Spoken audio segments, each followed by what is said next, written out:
অনেকেই আসবে তাদের টাকা দিয়ে ভোট কেনার জন্য। আপনারা যদি এমন একজনকে পান, সাথে সাথে বেঁধে রাখবেন, আমাকে খবর দিবেন। আপনি ভোট কোনো টাকা দিয়ে কেনা যাবে না ভাইরা, টাকা দিয়ে কিছু হয় না। যদি হতো তাহলে আমি নমিনেশন পেতাম না। আমাকে যে নমিনেশন দেওয়া হয়েছে, এই নমিনেশন করতে আমার একটি টাকাও খরচ হয় নাই। আমার আরএস বিআরএস দেখে এবং আমার মাঠে কর্মকাণ্ড দেখে আমাকে নমিনেশন দেওয়া হয়েছে।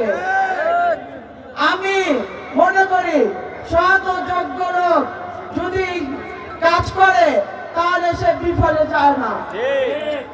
আপনাদের একটা কথা বলি, আমাদের নাকি শিবচরবাসীকে শিবচর থেকে চলে যেতে বলা হয়েছে। ভাই ও বোনেরা, আমি চাই প্রত্যেকটি ভোটারের ভোট শিবচর থেকে চলে যাবে এরকম হুমকি যারা দেয় তাদের প্রতি আমি দৃষ্টি আকর্ষণ করছি। শিবচরে কোনো দখলবাজি থাকবে না, শিবচরে কোনো চাঁদাবাজি থাকবে না। আমি জানি শিবচরে ভ্যান চালক থেকে চাঁদাবাজি করা হয়, শিবচরে অটো রিক্সা থেকে চাঁদাবাজি করা হয়। আমি যদি ক্ষমতায় আসি তাহলে এগুলোকে মুক্ত করে দিবে ইনশাল্লাহ।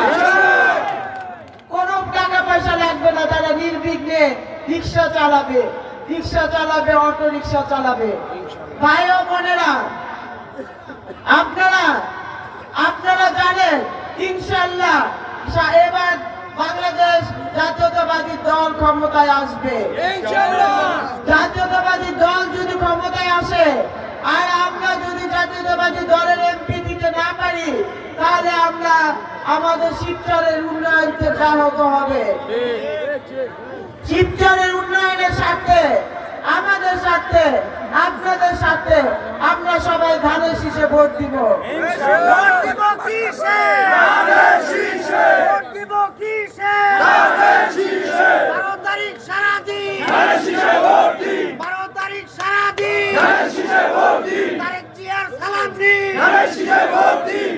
সবাইকে ধানের শীষে ভোট দেওয়ার আহ্বান জানিয়ে আজকে শেষ দিন, প্রচারণার শেষ দিন, আর মাত্র 2 দিন আছে।